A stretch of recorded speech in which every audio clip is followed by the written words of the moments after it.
In the kitchens of my internal calendar, the smell of soup is in the air. For Western Christians, Lent started this past Wednesday. And in my upbringing, that means simplicity and community and mindfulness. The idea is that just like Jesus took time in the desert for spiritual discipline and challenge before beginning his ministry, Christians enter into a sacred time to prepare for the holiest day of the year. Lent can be framed as a paring down, removing the distractions that get in the way of an authentic spiritual life. This season helps Christians make room in their hearts and souls so that they can deeply experience the hope and promise of their faith. Unitarian Universalism is a pluralistic faith. As it says in the value statement that is part of the UUA bylaws, and as I often say when I'm introducing the wisdom story, we are all sacred beings, diverse in culture, experience, and theology. Universalism and Unitarianism have Christian roots, and yet our movement has grown to embrace many life-affirming spiritual paths. Some UUs are Christian, many are not, and we all support one another in a life of meaning and purpose, with love at the center. Those of us who are not Christian might find it helpful to learn how to support our UU Christian comrades, and we could find some inspiration that resonates with our own spiritual paths. Furthermore, as a progressive faith movement, we are among the people who are called to disrupt the harmful, false narrative of white Christian nationalism. And so we need to be equipped with an understanding of the life-affirming and love-centered traditions within Christianity.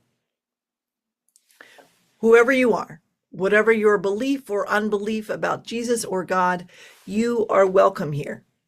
My hope is that we can learn about each other's spiritual and ethical paths so that we can be closer in community. I was raised as a liberal Christian, and though my own path have moved on, there are things about my upbringing that are still meaningful. In the Christian church where I grew up, people gathered for potlucks every Wednesday night during Lent. Basic, nourishing foods like soup and bread kept us warm while we gathered in the social hall. A lay leader would introduce reflection questions for small groups to discuss, and topics might include things like materialism or how we respond to world hunger in light of Jesus's observation that we do not live by bread alone. When I went back to visit as an adult, I was struck by how the tone of the discussion was guided by curiosity and affection. These Lenten potlucks were called agape meals. Agape is a Greek word that means the kind of love that the divine has for humans, and by extension, the kind of love that humans in spiritual community have for one another. Agape love is not a response to someone's accomplishments or usefulness or even their moral virtue. Agape love is there from the beginning.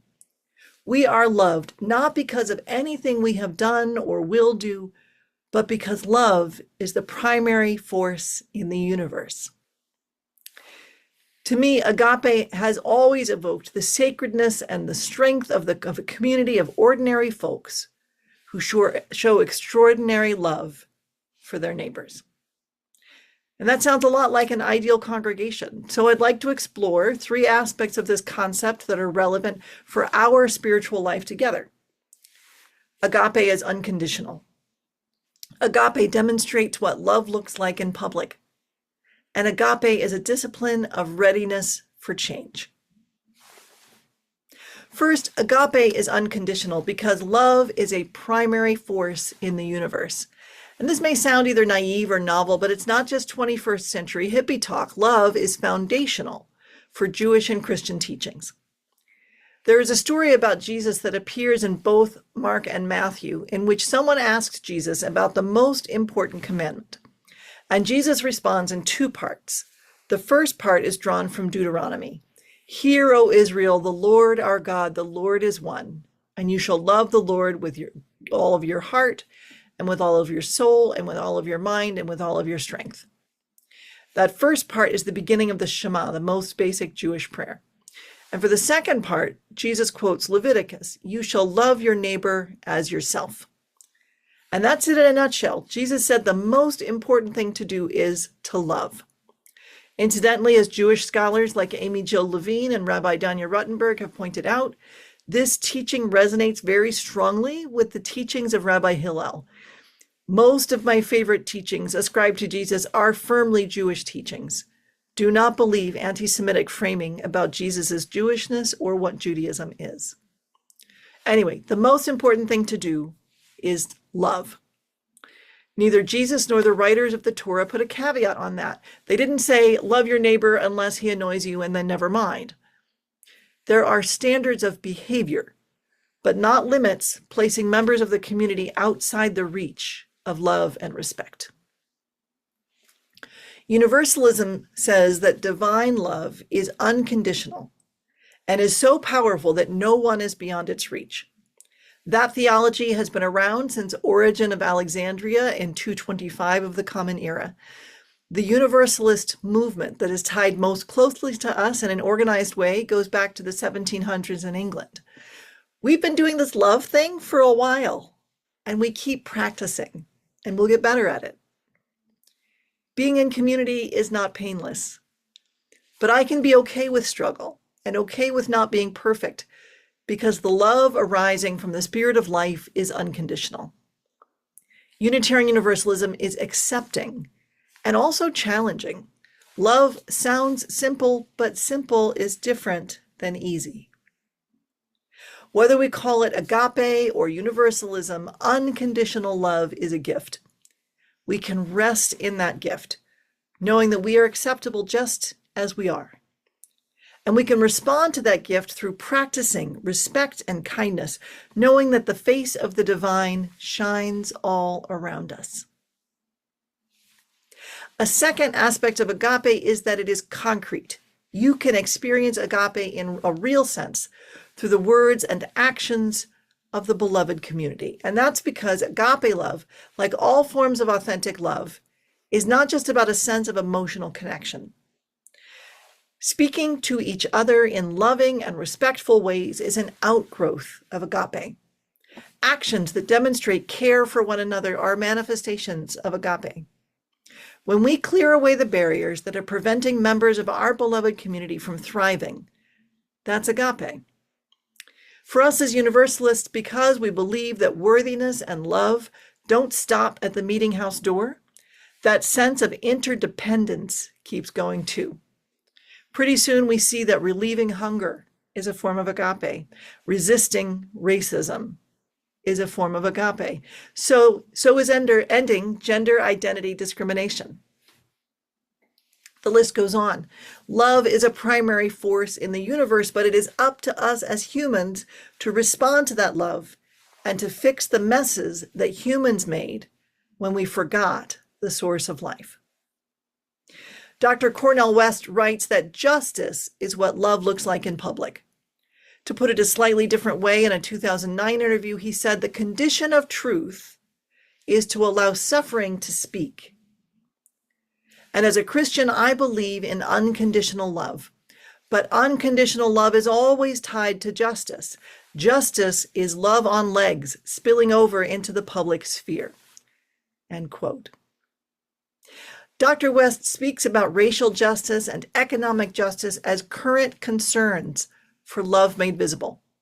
He speaks about racial justice and economic justice as concerns for the visible work of love. No human community can be an absolute example of loving, kind, justice-centered relationships, right? Communities are made of people. People are imperfect. Being respectful, emotionally present, and open to learning from our mistakes is difficult. Noticing our own complicity and brokenness is difficult. Uprooting generations of ingrained systemic patterns of oppression is difficult. And yet moving ahead on that journey is what love calls us to do. As I said, love is simple, and simple is different from easy. Yet none of us are beyond its reach. We can learn to do better. The practice of love, especially the practice of unconditional love in community, is actually quite difficult. The practice of love benefits from mentoring, reflection, trial and error, all of the elements that go into helping us learn any other skill necessary for life. Author and scholar Bell Hooks of blessed memory wrote that we need schools for love, places where we can explore the practice of relationship as an accountable, truthful activity. Congregations cannot be perfect. Congregations can provide some of the resources and emotional space we need to educate each other about love. We study the most life-affirming aspects of the great religious teachings, including our own Universalist heritage. We are rooted in a living tradition of love. Our tradition can help us to learn to manifest that love in concrete forms of justice. Jesus, as he is depicted in the Christian scriptures, taught by example that cultivating openness to transformation and taking bodily and spiritual risks are aspects of the path of love. He spent time in the wilderness, risking injury and starvation to confront ideas that would stand in the way of his mission. According to the stories in Matthew, Mark, and Luke, the Spirit leads Jesus into the desert following his baptism. While there, Satan tempts Jesus to satisfy his hunger by turning stones into bread, to jump from a pinnacle and rely on the angels to save him, and to worship Satan in exchange for power over all the kingdoms of the world. I interpret the story as being in the mind's eye of Jesus, a spiritual vision rather than a physical reality. At a pivotal moment right after the baptism, maybe what met Jesus in the desert was only what he brought with him. He had to be willing to wrestle with human things like physical vulnerability and self-centeredness. The temptation of political power is interesting because theoretically Jesus is going to rule with God someday anyway. I would like to believe that the choice Jesus is making is between the short-term obvious authority of domination and the slow-building resilient power of a just and loving community, right? Do we see the difference? The short-term obvious authority of domination and the slow-building resilient power of a just and loving community. So in this story, Jesus is giving up the idea that leadership means absolute control over people and outcomes. So let's think about what that means for UU congregations. UU congregations are to varying degrees democratic. They run on shared leadership. Being involved means a certain amount of letting go of control of outcomes. And we can do that because we trust each other to be committed to the essential values and mission of the congregation. Divine love, as it is manifest in the beloved community, is flexible and resilient. We are prepared to be surprised and amazed by what we can do together, which necessarily means we have to be open to change. Maintaining that openness requires some work. And this is where spiritual practice comes in. I don't think we have to go out into the desert unless that's your thing. I do think we have to do a better job of agape as expressed in shared leadership when we can take a deep breath, practice mindfulness, and center our discussions on mutual care and concern. It's easy to get caught up in the fear of the unknown, yet we have the courage to follow our mission when it leads us to unexpected places. To me, the story of Lent and Easter is that love is stronger than fear. When we skip the reflection and intentional choices that accompany Lent and move straight into the joy of Easter, we lose some of the tools of transformation that could help us to sustain and share that joy. I'm thinking of tools like meditation or prayer when we quiet down so that we can confront the devils that we bring with us in our own minds.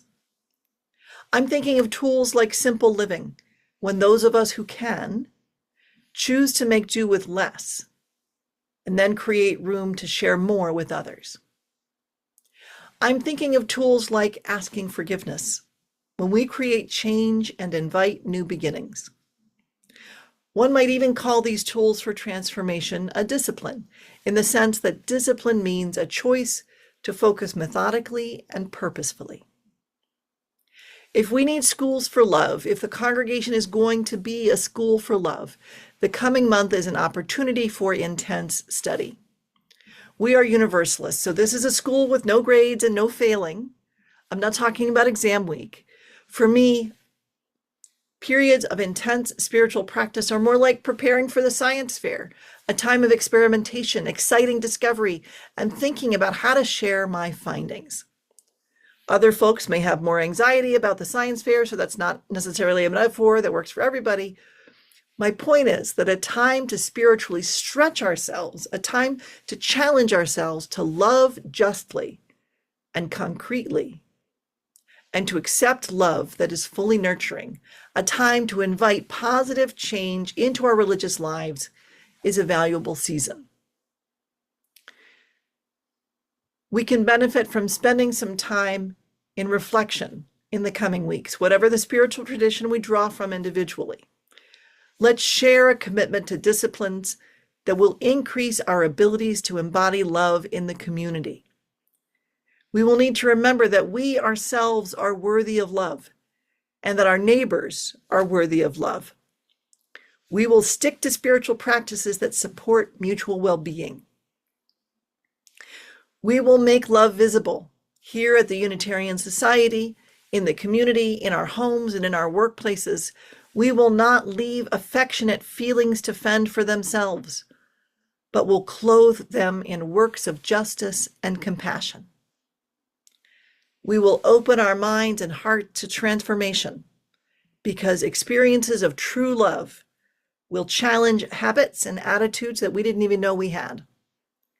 Agape, experienced madly, deeply, and passionately, will lead us to new ways of living. So be it. Blessed be. Amen.